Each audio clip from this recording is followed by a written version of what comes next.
आज आम द्वितीय श्रेणी विज्ञान बहिर षष्ठ अध्याय पढ़ा जहाँ हूँ विश्व। चल पढ़ा विश्व कौन। आकाश रे आम पृथ्वीर सबुठारु निकटतम उज्ज्वल नक्षत्रटी हूँ सूर्य। सूर्य पृथ्वीर सबुठारु निकटतम उज्ज्वल नक्षत्र। आकाश रे सूर्य आमको जिते बड़ देखा जाए प्रकृत में यह ताठारु कहीं केते बड़। प्राय 13,109 पृथ्वी को एकाठी कले जिते बड़ हेब सूर्यर आकार सेतिकी। सूर्य आम पृथ्वी ठारू बहुत दूर थिबारु यह अति छोट देखा जाए। देखिपे सूर्यर आकार बहुत बड़ जहाँकि पृथ्वी 13,109 हेले से बड़ सूर्य हो पार। सूर्य और छाया उज्ज्वल किरण प्रदान करुवा एक विराट बाष्पीय पिंड होउछि सूर्य। सूर्य को आम जानिले सूर्य एते उज्ज्वल जे आमे ताड़ को सीधा चाहि परिबा नहीं।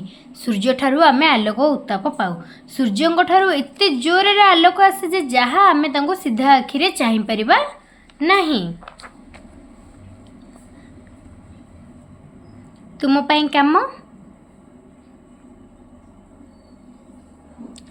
गोटे पेंडु खंडे काच रंगहीन पॉलिथिन जरी तुम बही इत्यादि वस्तु नहीं परीक्षा करी देख केउं वस्तु मध्य दे आलोक जाई पारुची।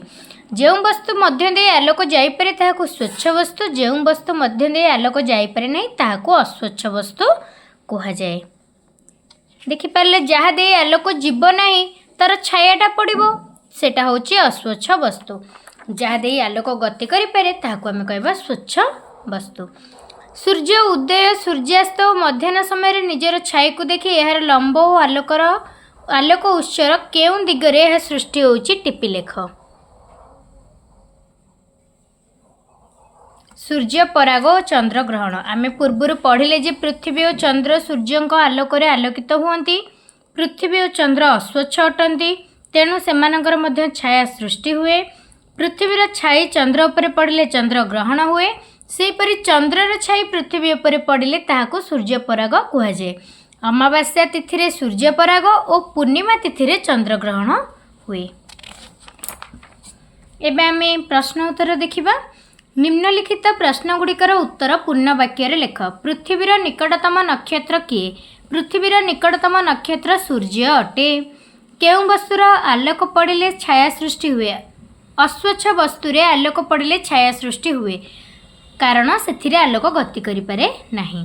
केतोटी पृथ्वी एकाठी मिसिले सूर्य परि बड़ देखा जिवो? 13,109 पृथ्वी एकाठी मिसिले सूर्य परि बड़ देखा जिवो। आलोक किपरि गति करे? आलोक सरल रेखारे गति करे।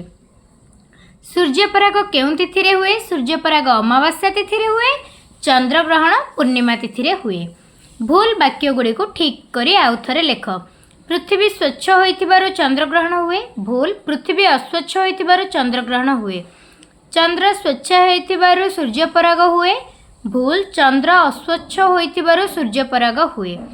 सूर्य उदय और अस्त समय आम छाईर लंब सबुठारु छोट हुए। भूल सूर्य उदय और अस्त समय आम छाईर लंब सबुठारु बड़ हुए। खंडे काच अस्वच्छ अटे। भूल खंडे काच स्वच्छ अटे। आलोक आसुथिबा दिगरे छाया सृष्टि हुए। भूल आलोक आसुथिबा दिगरे छाया सृष्टि हुए नहीं। आलोकर विपरीत दिगरे छाया सृष्टि हुए। एटा मन रखिथिबो। आलोक नथिले मध्य छाया सृष्टि होई परिबो। भूल आलोक नथिले छाया सृष्टि होई परिबोनी। तुम माने एबे देखुथिबो आलोकटा जेतेबेले मो पेंसिल ऊपर पडुची पेंसिल गोटे छाया सृष्टि होउची। जदि आलोक न पड़िबो पेंसिल छाया सृष्टि हेबो कि नहीं? पिला माने तुम एटा को विषय पढ़ी कि ए सब मन रखिबो।